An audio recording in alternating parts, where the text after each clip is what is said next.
Одличен интерес покажаа вработените во комуналното предпријатие Водовод на акцијата за дарување крв, што за прв пат се одржа во нивните работни простории.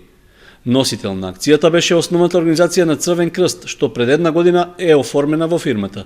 20 на повеќекратни крводарители и неколкумина кои учествуваа за прв пат се одзваа на повикот, што придонесе за успешно спроведување на активноста. Една година од оформирањето организираме прва акција на крводарување, осекуваме дека ќе биде масовност. Иначе една од причините е јас како овој кратен крводарител што се уклучи во оваа акција да дадеме една кумен допринос, бидејќи знаеме што значи секој дадена крв и ево едно апел на секој кој е способен здрав човек да повели, кој се осеќа способен да даде оваа драгоцена течност која помага многу животи во критично состојание. Во реализирањето на акцијата се вклучи медицинска екипа од Институтот за трансфузиона медицина од Скопје, а собраните единици крв ќе бидат наменети за пациентите кои се лекуваат на повеќе клиники.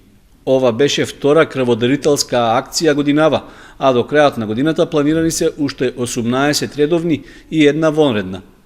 Од нив 11 ќе бидат спроведени во просториите на Општинската организација на Црвен крст, а останатите 10 на терен.